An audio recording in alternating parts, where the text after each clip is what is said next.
Mike. The member for Indi. My speaker is to the Treasurer. Treasurer, the people of Wodonga are very disappointed that you're not able to talk to them tomorrow, and they've asked me on their behalf to ask you about what is the government going to do about reducing the impact of red tape, particularly as it impacts on cross-border businesses. Can you give us a commitment to pay attention to making a Commonwealth action to reduce cross-border anomalies for the people of, and particularly the businesses of Wodonga? The Treasurer has the call. Well, thank you, Mr Speaker, and I thank the member for the question. I was very much looking forward actually to being in Wodonga tomorrow, but as the member would know, members will need to be here in the Parliament, Mr Speaker, and so therefore if the offer's there, I'll be happy to get to Wodonga, Mr Speaker, and to be able to go and join my good friend Sophie Mirabella, who is running again in the seat of Albury-Wodonga in the seat of Indi, to provide the opportunity for those who are in Indi to see a good government member return to the government ranks and to ensure that that voice is heard. And I really want to commend the member, the former member for Indi, Sophie Mirabella, on the great work she's doing in her campaign, listening to the people out there in Indi.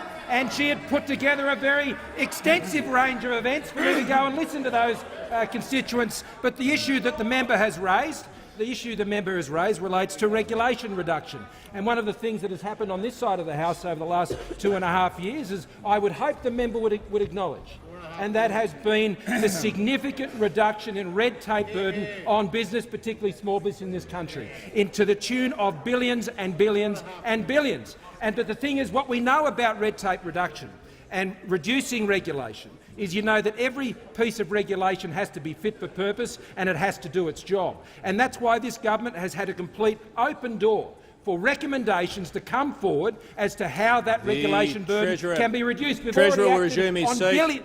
Treasurer resume his seat. The member for Indi on a point of order.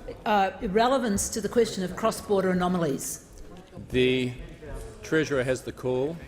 Mr Speaker, I was addressing the issue of regulation. Some $4.5 billion in compliance and other regulatory costs have been removed by this government. Some 10,000 pages of regulation have been cleared away to ensure that businesses across the country can get on with their job. An issue in terms of cross-border regulation, and particularly where those issues might deal with state and territory jurisdictions, they are things that are properly addressed also through the COAG process, which the Prime Minister has been a strong leader on in terms of getting those sorts of economic reform agendas on the COAG agenda. So we are very open to the proposals when it comes to reducing regulation in this country. We have $4.5 billion worth of regulatory savings that back our record up on that, and more than 10,000 pages in regulations that have been removed to support that position. And I'm indeed sorry at this stage I won't be able to be in Wodonga tomorrow. I would love to be there with Sophie Mirabella, who would make an outstanding return to the House as the member for Indi.